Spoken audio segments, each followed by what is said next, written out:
सत्संग जी, प्रेम से कहना सत्संगत, रहमतों की ये जो बरसात जीवन में, इस बरसात में भीगने का अवसर जो हमें मिला है, सत्य शामिल हो जाए, ये परमात्मा शामिल हो जाए, तभी मुमकिन है।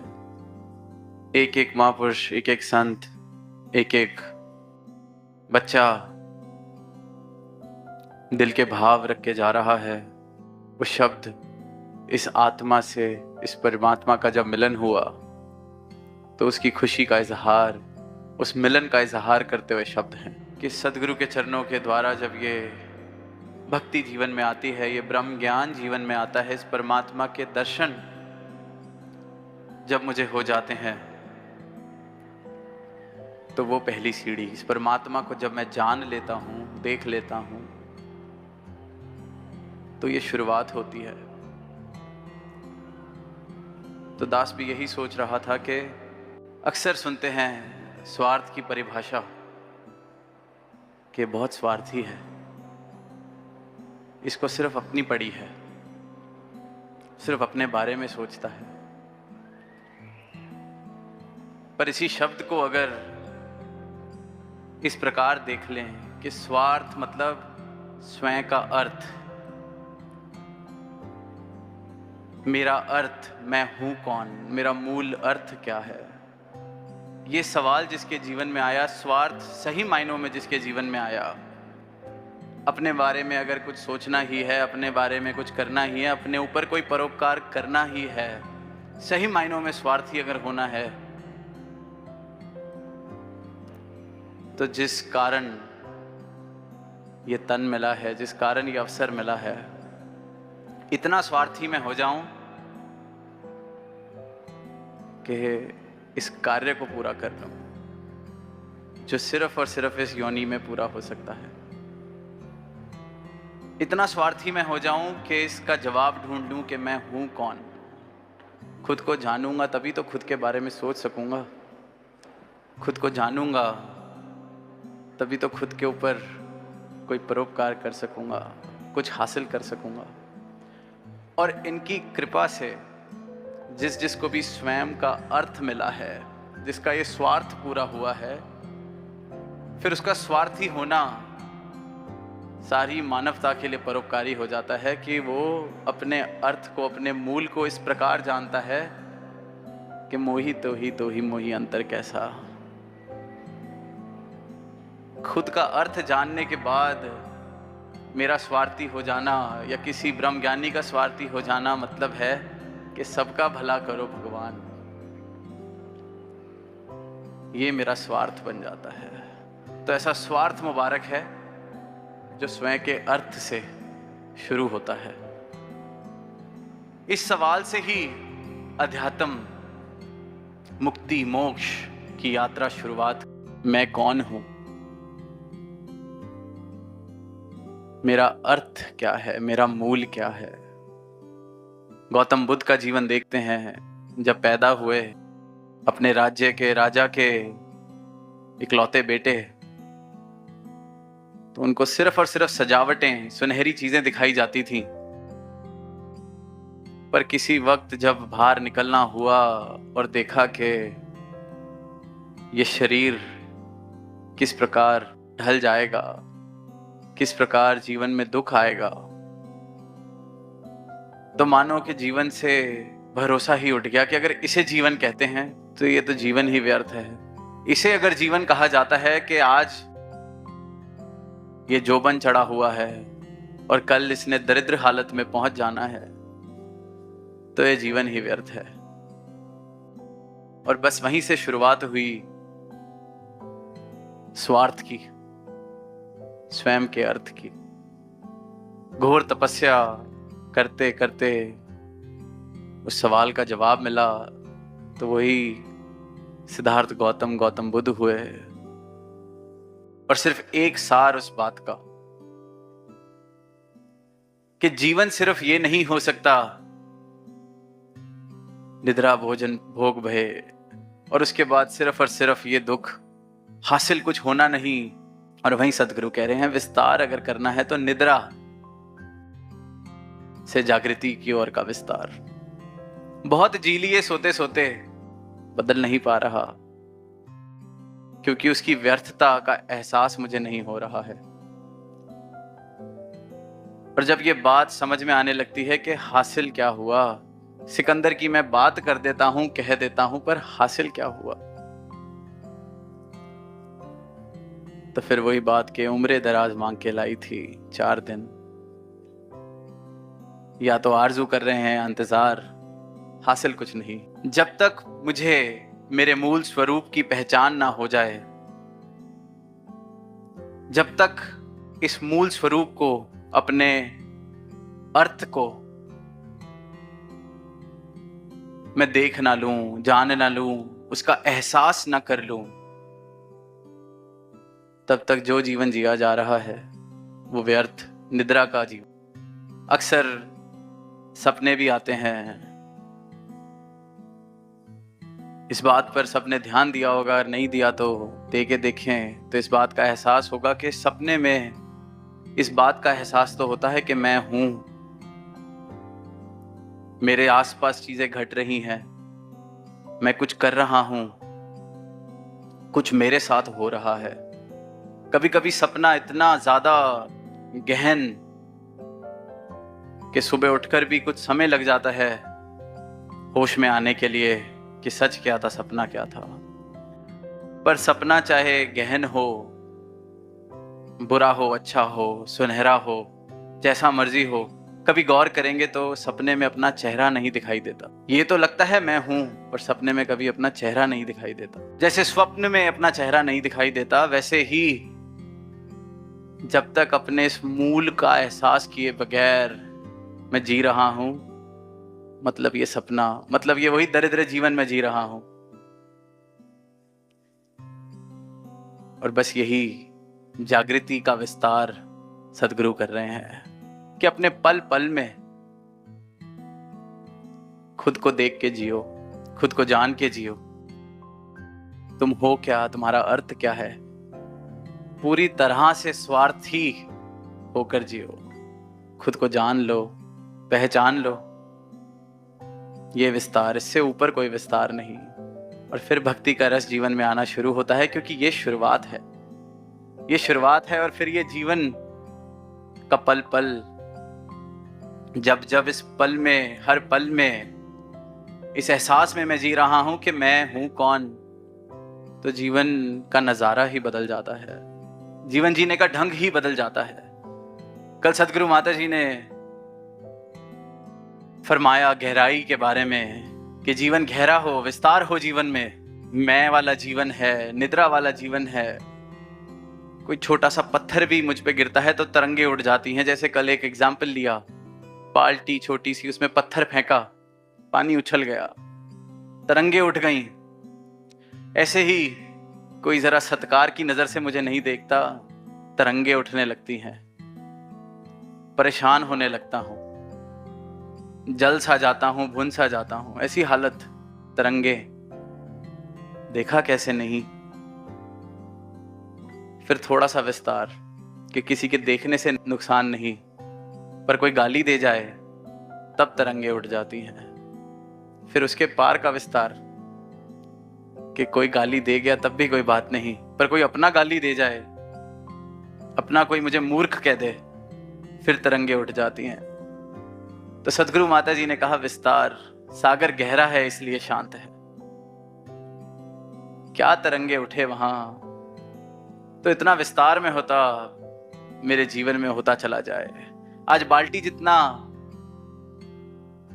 मेरा व्यक्तित्व है, तो बाल्टी से स्विमिंग पूल जितना सफर में करूं, फिर नदी, फिर तालाब, फिर गहराई सागर की प्राप्त हो। और सदगुरु माता जी ने ये नहीं कहा कि विस्तार समुद्र की गहराई की ओर, इन्होंने आदेश दिया है, उपदेश दिया है विस्तार असीम की ओर।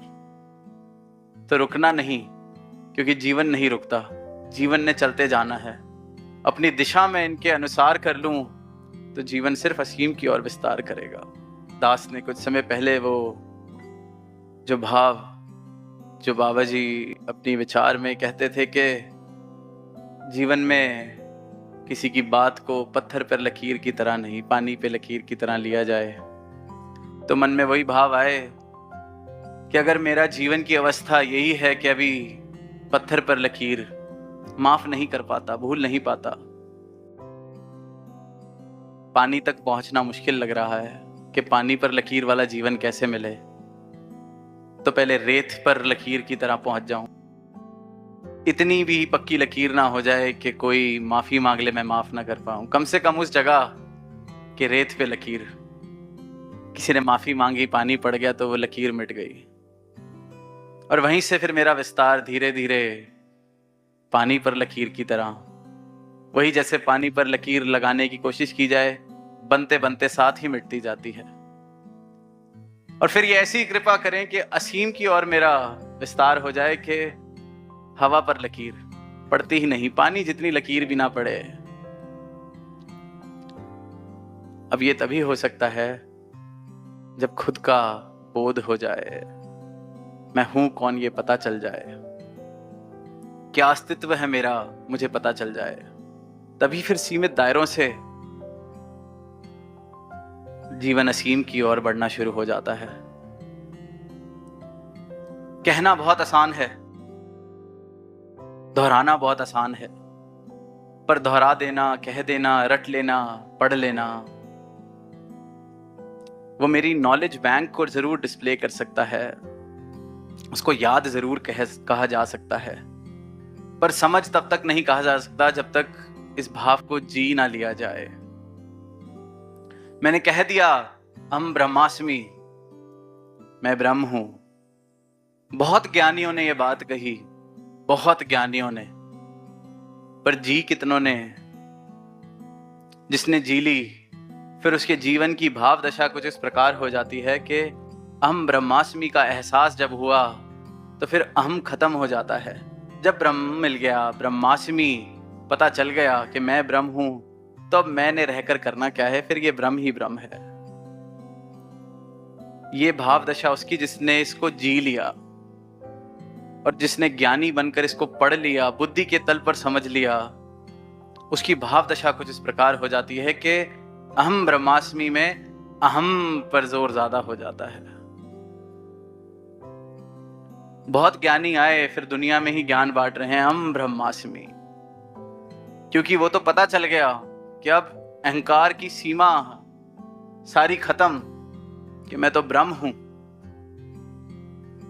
तो फिर ब्रह्म तो जितना मर्जी अहंकार करे, विस्तार उल्टा हो गया, दुर्गति की तरफ विस्तार होना शुरू हो गया।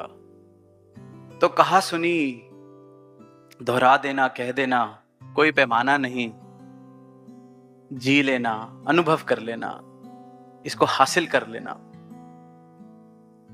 तो मेरा विस्तार कहने सुनने से जीने की ओर हो जाए, दोहराने से समझ की ओर मेरा विस्तार हो जाए, बातों से अनुभव की ओर मेरा विस्तार हो जाए, तो विस्तार मुबारक है। तो फिर मेरी भक्ति का रस जब जीवन में घुलने लगता है तो फिर ऐसे भाव भी समझ आने लगते हैं कि क्यों शास्त्रों में कहा गया, बड़े बड़े भक्तों ने कहा गया कि भक्ति का फल भक्ति। कितनी बार सुनते हैं भक्ति का फल भक्ति, कि भक्ति में 2 पल भी अगर सही मायने से किसी ने बिताए तो वो 2 पल ही उस भक्ति का फल है। क्योंकि जो अमृत रस, जो भक्ति का प्रेम रस उन 2 पलों में मिलता है, जिसने भी चखा है, फिर दुनियावी कोई और फल के साथ उसका नाप तोल किया नहीं जा सकता। मिल भी जाए तो कहेंगे कि क्या ये आप पत्थर को सोने से तोलते हो। दुनिया के सारे सुख साधन एक तरफ, और वो प्रेमा भक्ति के 2 पल भी किसी ने अगर सही मायनों में एहसास किया है भक्ति के रस का, ये आप सब जो यहां जिस आनंद का हम एहसास कर रहे हैं इनकी कृपा से, ये आनंद का एहसास ही अपने आप में फल है। जिसने भी भक्ति को साधन की तरह देखा है उसके जीवन में जरूर ये सवाल आते हैं, और अधिकतर इंसान धर्म को और परमात्मा को एक साधन की तरह जीवन में शामिल करना चाहता है। भक्ति खुद ही साधन भी है और भक्ति खुद ही साध्य भी है। रास्ता भी यही, मंजिल भी यही, भक्ति का फल भक्ति। तो मेरी भक्ति का ये विस्तार हो जाए। अगर अभी भी जीवन में परमात्मा इसलिए है कि कहीं कुछ हासिल करना है, सहारा है, सिर्फ एक सहारा है, कहीं पहुंचने के लिए एक वाहन में बैठे हैं, जाना तो कहीं और है, चाहिए तो कोठी, गाड़ी, बंगला, मेहनत नहीं करते, नौकरी नहीं करते, परमात्मा को साथ लेते हैं। तो फिर परमात्मा मेरे लिए एक साधन है। परमात्मा से मेरा कोई लेना देना नहीं, क्योंकि जब कोई चीज साधन होती है तो जब वो अपनी मंजिल पर पहुंचा देती है, अक्सर हम फिर उस साधन को छोड़ देते हैं, क्योंकि रास्ता उतना ही था। और वो अगर साधन मुझे मंजिल तक ना पहुंचाए तो फिर साधन कोई और इंसान बदल लेता है कि परमात्मा ये वाला नहीं पहुंचा रहा तो कोई युक्ति में कमी है, तरीका बदल लेते हैं। तो भक्ति सही मायनों में भक्ति तभी है जब इस भक्ति को साधन की तरह नहीं, इस भक्ति के रस के लिए किया जाए। भक्ति का रस ही इस भक्ति का फल है। और जिसने भी आप संतों ने प्राप्त किया है, यही आवाज सारी मानवता को दे रहे हैं कि ये प्रेमा भक्ति के दो पल भी, ये एक तरफ और दुनियावी साधन से मिले हुए सुख एक तरफ, इनका कोई मोल नहीं, ये कहीं और से मिल नहीं सकते। और सदगुरु यही कह रहे हैं कि सब मुबारक है, बड़ी से बड़ी गाड़ी मुबारक है, बड़ी से बड़ी नौकरी, बड़ी से बड़ा पद मुबारक है, पर प्रेमा रस, प्रेमा भक्ति का रस जीवन में आ जाए, भक्ति का रस जीवन में आ जाए, तो फिर जीवन उस दरिद्र हालत में नहीं पहुंचेगा। जीवन फिर उस हाल पर नहीं पहुंच जाएगा कि उम्र दराज मांग के लाई थी 4 दिन। वही 2 दिन की मांगे, 2 दिन का इंतजार, यही कहानी बन के नहीं रह जाएगी। तो फिर ये जीवन मुबारक इस प्रकार बन जाएगा कि ये जीवन कहियों के उस सवाल का जवाब बनेगा कि मैं कौन हूं, किस लिए भेजा है। इस प्रकार मेरी भक्ति का विस्तार हो जाए कि साधन मात्र ना रह जाए, साधन मात्र ना रह जाए, याद मात्र ना रह जाए, जीवन अनुभव बन जाए। एक छोटी सी कहानी, बड़ी पुरानी, शास्त्रों में भी जिक्र, पुरातन जिक्र इसका होता रहा कि एक इंसान, बहुत धन संपत्ति जिसके पास,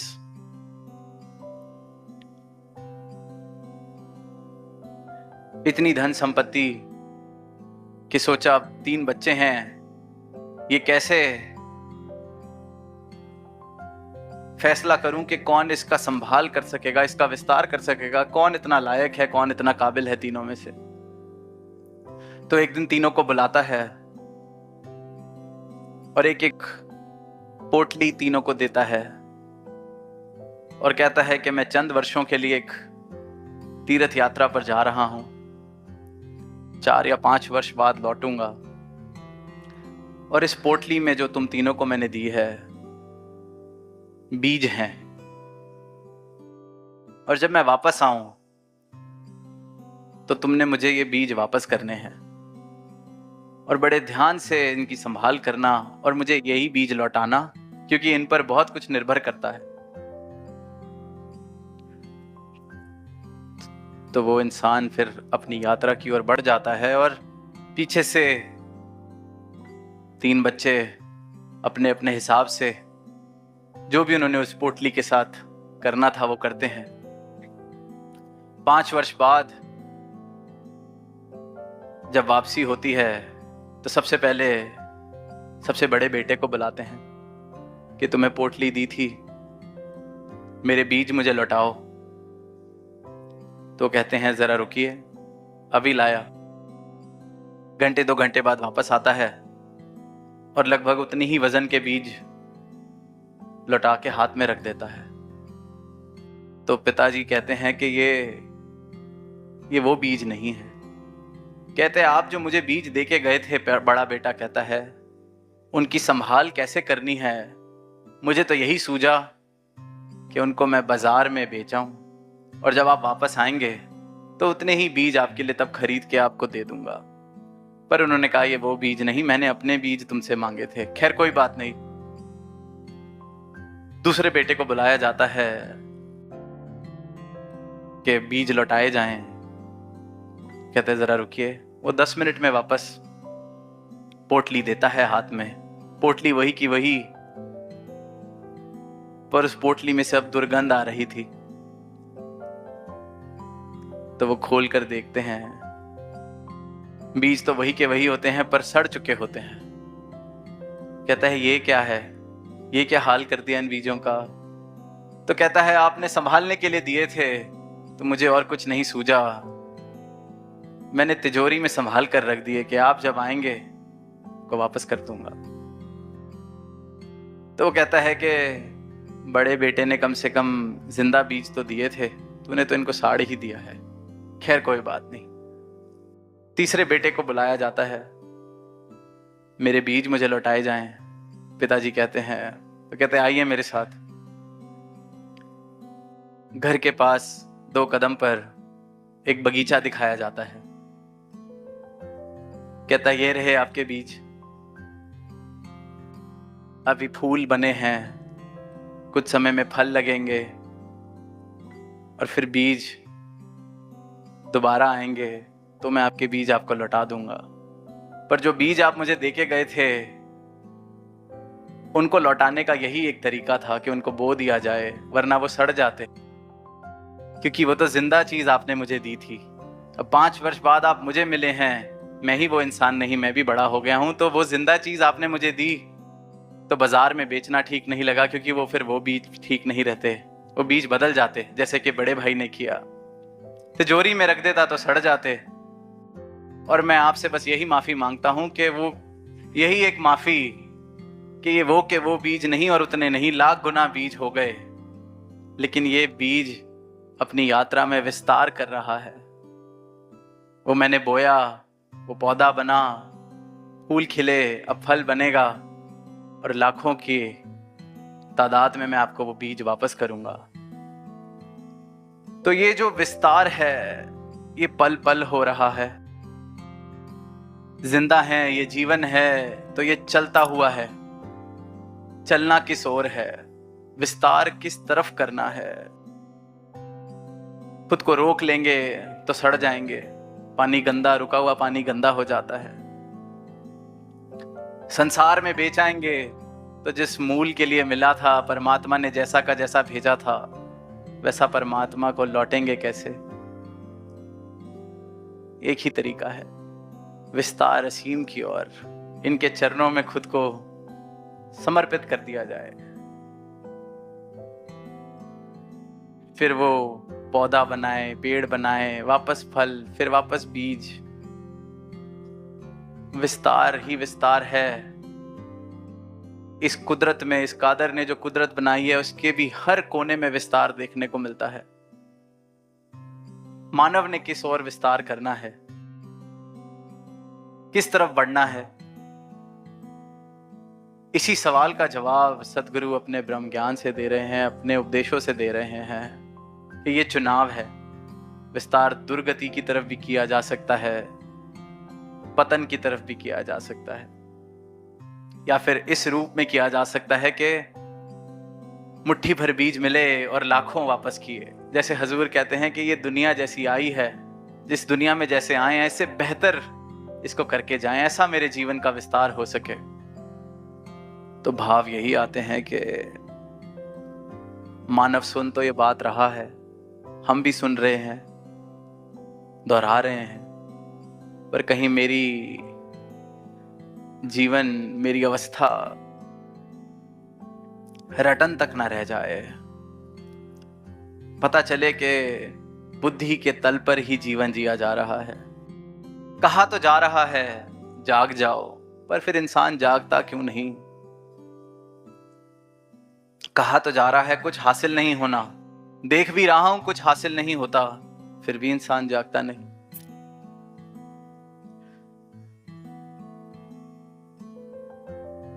कहा जाता है कि इंसान वैसे तो खुद को बड़ा तार्किक मानता है, पर कुछ कुछ चीजें वो बिल्कुल तर्क से उल्टी करता है। कोई ऐसी चीज करते चले जाना जिससे मैं देख रहा हूं कि मुझे नुकसान हो रहा है, सिर्फ इसलिए क्योंकि बड़े वर्ष हो गए हैं, बहुत समय लग गया है, यही करते आ रहे हैं, अब कैसे छोड़ दें। तो जब पढ़ा तो उन्होंने यही बताया कि अक्सर कोई गलत डिसीजन जब कोई अपने व्यापार में ले लेता है तो उस गलती से वापस नहीं मुड़ता, क्योंकि कहता है अब इतना पैसा लग गया है, अब कैसे मुड़े। जबकि और पैसा वो डालता है तो वो पैसा डूबता ही रहता है। एग्जाम्पल में कहा कि कभी बाहर से खाना मंगाया, अब पेट तो भर गया है, पर इंसान कहता है कि पैसे खर्च के खाना मंगाया है, खा ही लेते हैं, पैसे वेस्ट हो जाएंगे। पेट खराब करना मंजूर है, अगले दिन खाना नहीं मंजूर या बांटना मंजूर नहीं, पैसे वेस्ट हो जाएंगे। तो इंसान यही करता है। फिर एक और बड़ा सरल सा उदाहरण, पिक्चर देखने गए, आधे घंटे में लगा कि बहुत ही खराब पिक्चर है, 2 घंटे बर्बाद हो जाएंगे, पर कहता है चलो 100 रुपए की टिकट खरीदी है, 100 रुपए खराब हो जाएंगे, तो इसलिए 2 घंटे खराब करने मंजूर हैं।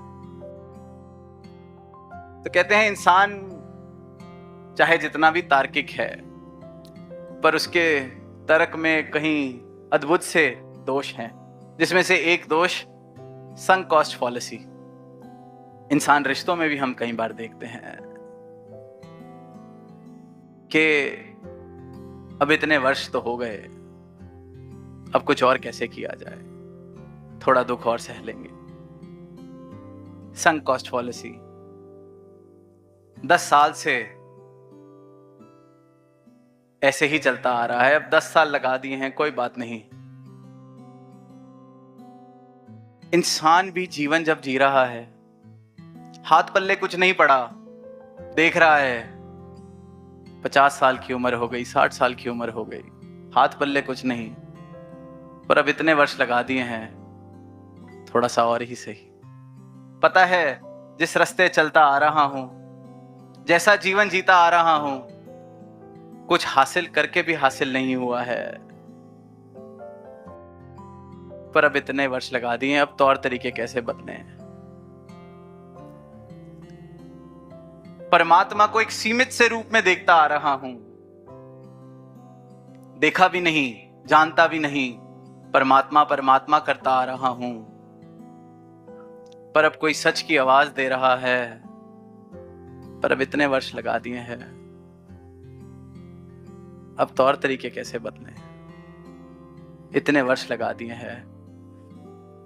तो साथ संगत, इसी अवस्था से, इस तर्क दोष से